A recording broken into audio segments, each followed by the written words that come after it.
Perkenalkan, nama saya Fia Sukmaningati, NIM 1720210089. Dalam rangka menyelesaikan tugas UAS tadi kelayakan bisnis, di sini saya akan mereview sebuah e-book yang berjudul Kebelet Kaya, karya Mardiku WP. Sedikit penjelasan tentang penulis. Mardiku Wobi Prasantyo adalah seorang bisnismen sukses di tanah air. Beliau memiliki 32 perusahaan dalam skala nasional maupun internasional. Latar belakang keilmuannya yang beragam dan pengalaman sebagai profesional keuangan di awal karirnya membuat bahan tulisannya aktual berdasarkan fakta pelaku bisnis saat ini. Maksud dari judul buku Kebelet Kaya, dari kata kebelet yang diidentik dengan sebuah upaya melepaskan hasrat dalam diri secara spontan untuk segera melepaskan beban. Hal ini juga berlaku bagi para entrepreneur yang ingin segera meraih kesuksesan dan cepat kaya. Dalam buku ini, berisi berbagai kumpulan jurus inspiratif dari berbagai pengusaha kelas kecil hingga kelas dunia yang dikemas dalam berbagai kisah yang menarik. Dalam buku ini terdiri dari 12 bab, di mana tiap babnya memiliki tiap poin penting yang utama.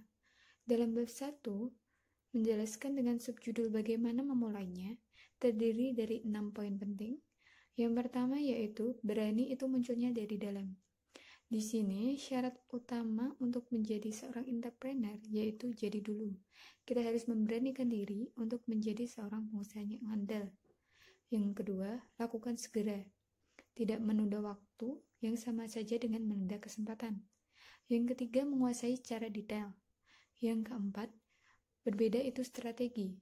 Sebagai entrepreneur, kita harus berani berbeda agar dapat terkenal. Yang kelima, berjuang butuh siasat. Yang keenam, menaklukkan investor. Bab 2 menjelaskan tentang bagaimana menjadi entrepreneur. Di sini dijelaskan tahap-tahapnya yang bermula dari impian, lalu melihat kebutuhan sekitar, menangkap setiap peluang melalui kepandaian melihat kebutuhan. Berempati membuat diri kita terlibat, memahami dan mengerti apa yang dirasakan oleh orang lain. Memberikan nilai tambah, menjual barang plus manfaatnya, mewujudkan mimpi pelanggan, dan menciptakan sebuah peluang. Bab 3, memberikan pembahasan tentang membidik pasar. Butuh nyali untuk mewujudkan ide, karena ide tanpa aksi hanyalah mimpi. Adrenalin dan seni berutang. Sebagai entrepreneur, kita harus berani mengambil resiko untuk mewujudkan sebuah peluang. Kejelian menangkap perbedaan, menggunakan pikiran imajinatif untuk menciptakan strategi. Langkah selanjutnya yaitu membangun sebuah komunitas dengan sistem dan misi yang baik untuk menciptakan komunitas yang baik. Prediksi sebuah fenomena, mendapatkan gambaran lengkap fenomena untuk memprediksi pasar. Komentator yang bukan aktor.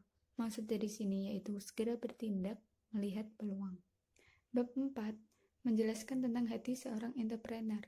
Adapun poin-poin yang dibahas yaitu belajar sambil mengerjakan, belajar dari kesuksesan, kepandaian menyelesaikan setiap masalah, mengembangkan kemampuan bisnis dari setiap entrepreneur, mengelola kegagalan, trial dan error sangat dibutuhkan dalam sebuah proses, mengelola stres, dengan cara mengenali diri sendiri dan bahwa percaya bahwa kita mampu melakukannya.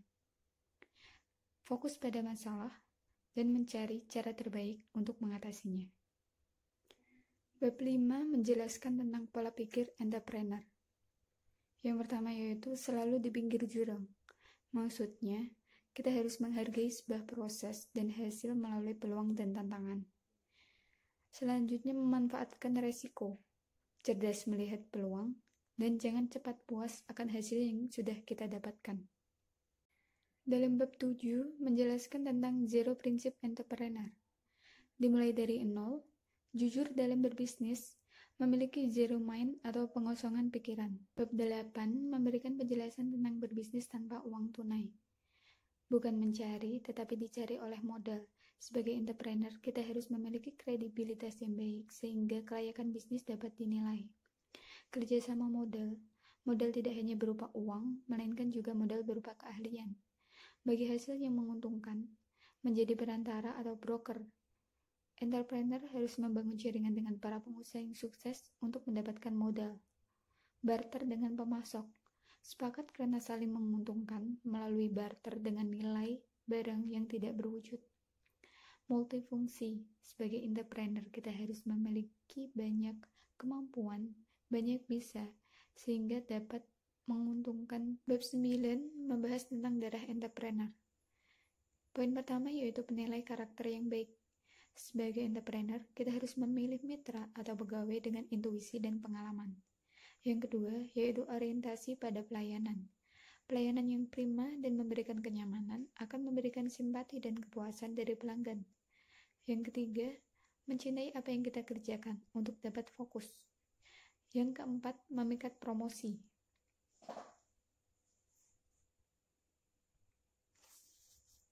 Yang kelima, berhitung sebelum berutang.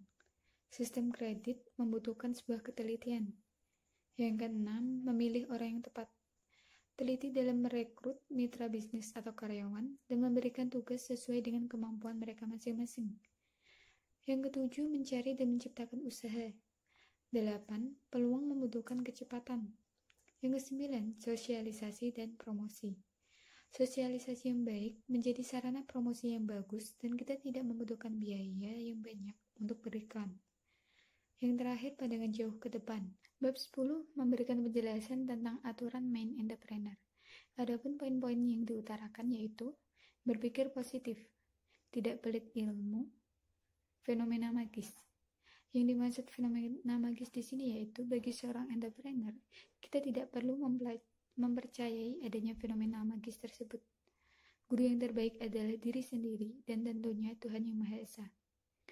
Menjual strategi, kemampuan dan kejelian menghadapi kompetisi melalui strategi yang sehat dan jelas tanpa merugikan pihak orang lain. Belajar dari pengalaman orang lain dan berinvestasi. Memiliki aset yang bisa dicadangkan untuk masa depan dan asuransi atau menabung. Bab 11 memberikan penjelasan tentang budaya entrepreneur. Yang pertama yaitu belajar dan memberikan hal yang terbaik. Yang kedua, sportif tumbuh dari dalam. Yang ketiga, menciptakan kader. Yang keempat, berdaya juang. Yang kelima, menunda kesenangan. Sebagai pebisnis, kita harus mengetahui kapan harus memanfaatkan uang untuk sebuah kesenangan, kapan memanfaatkan untuk investasi. Bab 12 memberikan penjelasan tentang sikap entrepreneur. Melihat sebuah peluang dan berani mengambil tindakan untuk sukses melalui modal orang lain. Memanfaatkan jaringan orang lain, memanfaatkan tenaga kerja orang lain, dan memiliki salesmanship. Itulah review singkat dari isi materi dalam buku Kebelet Kaya ini. Kesimpulannya, buku ini ditulis sebagai sebuah karya yang tidak saja mencerdaskan otak, tetapi menjadi sebuah pengetahuan tinggi yang akan menumbuh kembangkan rasa dalam diri agar menjadikan hidup penuh dengan hikmah. Disertai dengan kisah-kisah inspiratif yang akan mewujudkan impian seorang entrepreneur menjadi sukses dan kaya yang syarat dengan nilai kesetiaan, kejujuran, dan kebenaran. Bagi seorang entrepreneur sejati, meraih kesuksesan bukan hanya dengan menghalalkan segala cara, namun dengan menemukan potensi diri, mengasah bakat dan kreativitas, serta senantiasa memburu dan berbagi ilmu pengetahuan. Sekian review buku Kebelet Kaya dari saya. Terima kasih atas perhatiannya. Wassalamualaikum warahmatullahi wabarakatuh.